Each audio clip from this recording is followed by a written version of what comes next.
you're in the right place. Girls Can Tell with Trent Erickson.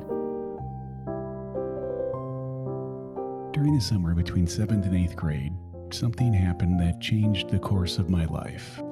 Actually, it was 4 things. I got my braces off, I got a perm, a cool haircut, and I completely revamped my entire wardrobe. Every visible change was made to my appearance, and I showed up to school in the fall looking like a completely different person. Same school with the same classmates, but most of them didn't even recognize me. They would literally ask me if I was new this year and where I was from. Suddenly, the most popular girl in school was talking to me. Her name was Anne. Her family was well off, like owns a number of horses well off. They lived on this massive estate that looked like something out of Dallas, a TV show I used to watch with my mom on Friday nights. Don't tell anyone. It wasn't quite the same sprawling ranch, but to me, it might as well have been. I start getting invited to parties I was never invited to before. The cool group, the ones I'd only watched from a distance for the past year, suddenly knew my name. The whole thing felt so strange that I thought it was a joke. I thought they were literally making fun of me. They weren't. Because inside, I still felt like that awkward kid with braces and the bowl haircut. Nothing internal changed, just the outside. And that feeling, it never went away. I'm 53 now, just moved to a trendy Chicago neighborhood. I've been on the radio for over 30 years. I teach college. I run a podcast or two.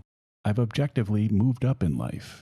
And I often still feel like that 12-year-old trying to figure out why the cool kids are talking to me. This episode is about the perception gap. It's the difference between how you see yourself and how everyone else sees you, and why those two things almost never line up. Let me paint the full picture of what happened between 7th and 8th grade. Before that summer, I was invisible. Not bullied or hated, just not noticed. I had a couple of good friends, but I wasn't part of the social ecosystem that mattered. I watched the popular kids from a distance and assumed that's just how it would always be.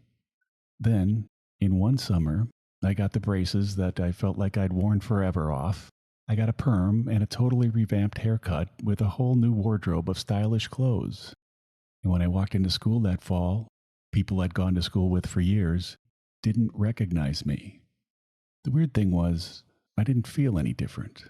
I still felt like that same dorky, invisible kid who was in the after-school model rocket club not 4 months prior. I just looked different on the outside. Then Anne started talking to me. You see, Anne was the most popular girl in school. Not just popular, but she was the center of everything. If she liked you, anyone who was anyone liked you. If she didn't, you didn't exist. And suddenly, she liked me. Somehow we started dating, and I was brought into this world I had no reference for. Her family had money. Real money. They had horses. They lived on this estate with all this land. Now, to me, it looked like the house from Dallas, and I'd never been in a house like that. My family was fine. We were successful, but we weren't horse and land successful. This was on a completely different level. Every time I was at her house, and every time I was at a party with her friends, I felt like I didn't belong, like I was playing a role I wasn't qualified to be in. I kept waiting for someone to figure out I was a fraud. I just knew any moment men in white coats with clipboards were going to bust in and say, "All right, you're coming with us," never to be heard from again, and that would be that. But even though those men never came, the feeling never left. That relationship lasted 2, maybe 3 years, and I spent most of it uncomfortable and convinced it wasn't real. I kept breaking up with her, not because I wanted to, because I didn't feel good enough. Now I know that's what it was, but at the time, I just knew I felt uncomfortable and out of place, like I needed to regain some control over a situation I didn't understand. So I'd break up with her, then we'd get back together, then I'd break up with her again. Looking back, I guess I was testing whether she'd come back, whether this whole thing was real or if I'd just imagined it. And then one summer, I didn't hear from her for a few days, which was weird. We talked all the time. When I finally got a hold of her, she told me she'd met someone else and wanted to break up. Her name was Lyndon. Now here's the thing. She'd routinely told me how much she hated Lyndon, said he constantly made fun of her in their shared class, said she couldn't stand him. He was one of those guys who was well-dressed like me, only he had a distinct advantage. He owned a pair of bowling shoes he stole from a bowling alley and showed up to school wearing them, which obviously made him cooler than all of us. And she ended up with him. They dated for years after that. I don't blame her. I pushed her away so many times she finally stayed away. But what I remember most is the feeling that I'd been right all along. I never really belonged in that world.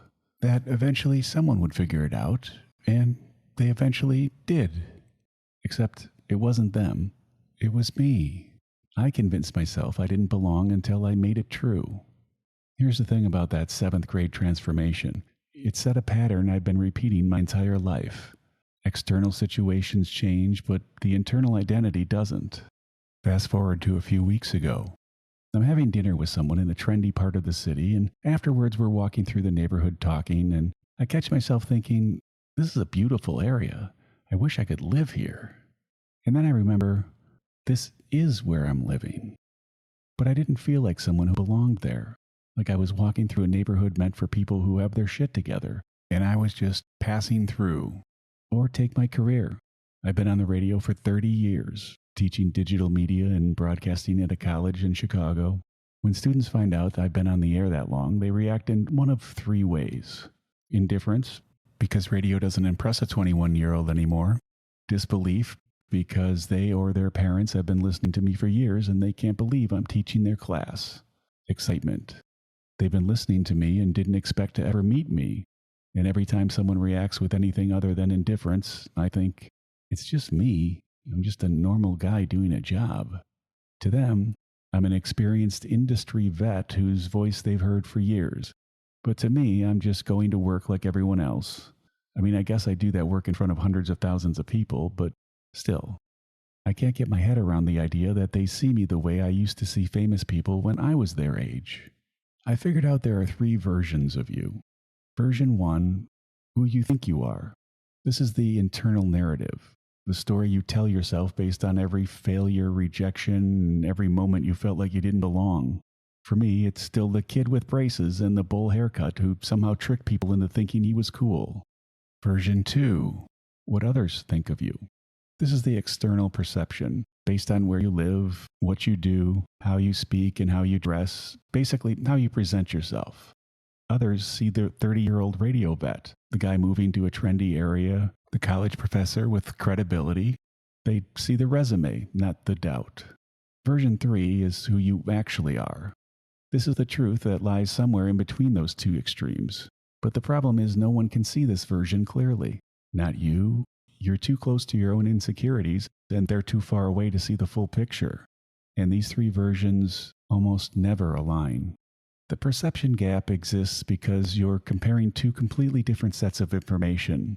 You see every mistake, every time you felt like a fraud, and every breakup, every moment of doubt. You have decades of evidence that you're not as put together as you look. What others see are the results. The job, the apartment, the clothes, the career. They can only see external markers of success. They just see the outcome, not the process of getting there. Neither perspective is complete, so they never match. And the weird part is, you'll never know which one is accurate. You can't see yourself from the outside, and even when people tell you how they see you, you won't believe them, because it doesn't align with the story you've been telling yourself. The perception gap explains so much about how we are in the world. In dating, I have a strict screening process for dating apps. I filter out 98% of matches before they ever get to a date. To me, I'm protecting my time. I'm being selective because I know what I want. But maybe to them, I'm impossible to please. Maybe they see me as someone who thinks I'm too good for everyone. I can't know because I can't see it from their side. In career, my students see a guy who's been on the air for 3 decades, someone with credibility and experience, someone who's made it. I see someone who's still figuring it out, someone who shows up to work and does their job because it's what I like, and I know how to do it. I don't feel like I've made it. I just feel like I've been doing this for a long time. In the living situation, I've moved up several times in the same building over 5 years, each time to a slightly better unit. Then I moved to the nicest unit in the building. Now I'm moving to a sought-after area in the city. Objectively, I've been climbing, but I still feel like the guy who's renting that shitty apartment many years ago. I still feel like I'm barely keeping it together. From the outside, it looks like steady progress. From the inside, it sometimes feels like I'm one bad month away from sliding backwards. Here's what I should have learned from Anne in the 8th grade. When your life changes, your identity doesn't automatically change with it. External transformation doesn't mean internal reformation. You can get the braces off, change your wardrobe, move to a better neighborhood, build a 30-year career, and still feel like the kid who doesn't belong. But here's what actually happened. I learned the opposite lesson. I learned that even when people accept you, you shouldn't believe it. Because eventually they'll figure out you're a fraud. So you might as well push them away first. That's what I did with Anne. I broke up with her over and over until she finally stayed away. And when she ended up with Lyndon, it confirmed what I already believed, that I didn't belong there. Except that's not what happened. What actually happened was I sabotaged something real because I couldn't accept that it was real. And I've been doing that ever since. Now I'm telling you this story because I think a lot of us live in this gap. We discount our own progress because it doesn't feel like progress, it just feels like life. We assume everyone else has it figured out because we can only see their external results, not their internal doubts. We hold on to identities from decades ago because they're familiar, even when they're no longer true. And we reject good things, relationships, opportunities, compliments, because they don't match the story we've been telling ourselves about who we are. Anne died about 10 or 15 years ago. Brain aneurysm. When I found out, I thought about that relationship, about how I pushed her away because I couldn't believe she actually wanted to be with me, about how I spent 2 years convinced it was temporary. Now, I don't know if things would have been different if I'd just believed her when she showed me that she wanted to be there. Probably not. We were kids. But maybe I wouldn't have spent the next 40 years repeating the same pattern. The reality is the perception gap never closes. You'll never see yourself the way others see you. You will never fully believe the evidence that contradicts your internal story. But maybe that's okay. Maybe the goal isn't to close the gap. Maybe it's just to recognize that it exists. To know that when you look in the mirror, you're not seeing the full picture. And to know that when others look at you, they're not seeing it either. And maybe to stop sabotaging good things because they don't match the story you've been telling yourself since 7th grade. I'm 53. I've been in radio for 30 years. I'm moving to a nice part of the city. I teach college to students who think I'm more impressive than I feel. And I still feel like the kid with braces trying to figure out why the cool kids are talking to me. I am the cool kid now. I just can't see it yet.